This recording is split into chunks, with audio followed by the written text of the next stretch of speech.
नमस्कार, आप देख रहे हैं मरुधर बुलेटिन और मैं हूं आपके साथ स्फूर्ति सिंह। नागौर जिले के परबतसर थाना क्षेत्र में मालसा रोड स्थित दो ढानियों में अज्ञात चोरों ने मंगलवार देर रात 4 घरों में चोरी की वारदात को अंजाम दिया। चोरों ने 5 तोला सोना, एक बाइक और करीब 1 लाख रुपए नकदी चोरी कर फरार हो गए।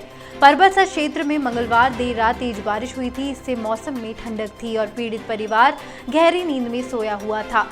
सभी मकान मालिकों को सुबह जागने पर वारदात का पता चला। मकानों की खिड़कियां निकाली हुई पड़ी हुई थी और घर में सामान बिखरा हुआ था। एक के बाद एक 4 घरों में चोरी की शिकायत मिलने के बाद पुलिस भी हैरान हो गई और तुरंत मौके पर पहुंची जांच पड़ताल शुरू कर दी गई है। राजस्थान में मानसून के एक्टिव होने के बाद दूसरे दिन भी प्रदेश के कई शहरों में बारिश हुई। राज्य में आज सीकर, चूरू, झुंझुनू, जयपुर समेत जिलों में बारिश हुई। पिछले 24 घंटे के दौरान सीकर, अलवर में 100 mm यानी 4 इंच बारिश होने से कई इलाकों में जलमग्न हो गए। जयपुर मौसम विभाग की माने तो बारिश का ये दौर सितंबर के पहले 10 दिन तक बना रहने जैसी परिस्थितियां बनने लगी हैं। जयपुर में आज दोपहर करीब 12 बजे बाद कुछ इलाकों में हल्की बारिश हुई थी। सीकर शहर में भी आज सुबह झमाझम बारिश हुई। अच्छी बारिश के कारण जल भराव की समय के चलते लोगों को सुबह आने जाने में थोड़ी परेशानी हुई। चूरू में भी सुबह करीब हुई तेज बारिश, जिसके बाद मौसम सुहावना हो गया। अलवर में हुई अच्छी बारिश के बाद रूपारेल नदी भी पानी से भर आई। अलवर शहर में सुबह 5 बजे के बाद से ही बूंदाबांदी का दौर जारी हो गया। पिछले 24 घंटे की रिपोर्ट देखें तो अलवर के मंडावर में सबसे ज्यादा यानी 108 mm बारिश रिकॉर्ड की गई। टोक्यो पैरालंपिक में 10 मीटर एयर राइफल प्रतिस्पर्धा में भारत के हाथ निराशा लगी है। गोल्डन गर्ल अवनी लेखरा आज अपने साथी सिद्धार्थ बाबू और दीपक सैनी के साथ क्वालिफाइड राउंड से बाहर हो गई।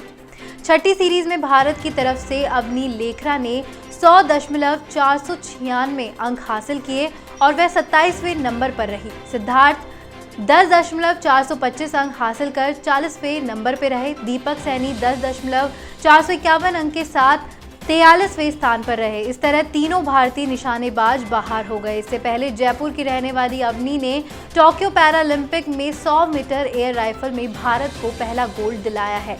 फाइनल में 249.6 पॉइंट हासिल कर उन्होंने यूक्रेन की इरिना शैटनिक के रिकॉर्ड की बराबरी की।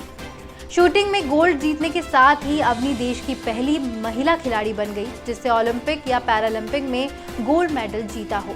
भक्ति वेदांत स्वामी प्रभुपाद की 125वीं जयंती के अवसर पर प्रधानमंत्री नरेंद्र मोदी आज 125 रुपए का विशेष स्मारक सिक्का जारी करेंगे। इस दौरान वे वीडियो कॉन्फ्रेंसिंग के जरिए एक सभा का संबोधित भी करेंगे। प्रधानमंत्री कार्यालय पीएमओ की ओर से जारी बयान के मुताबिक समारोह शाम 4:30 बजे शुरू होगा। इस मौके पर केंद्रीय संस्कृति मंत्री जी किशन रेड्डी मौजूद रहेंगे। स्वामी प्रभुपाद ने इस्कॉन की स्थापना की थी। इसे सामान्य तौर पर हरे कृष्ण आंदोलन के तौर पर जाना जाता है।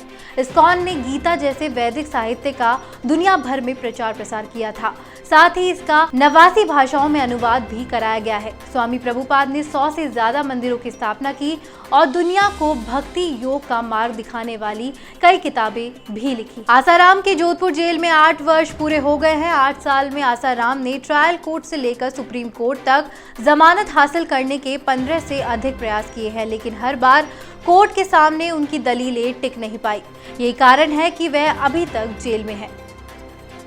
अधिकांश बार उसने अपनी बीमारी के बहाने गैर अंतरिम जमानत हासिल करने की कोशिश की, लेकिन एम्स के मेडिकल बोर्ड ने उसे स्वस्थ करार दे दिया। ऐसे में उसे जमानत भी नहीं मिल पा रही। 8 साल से जोधपुर जेल में बंद आसाराम जेल से बाहर आने के लिए छटपटा रहा है।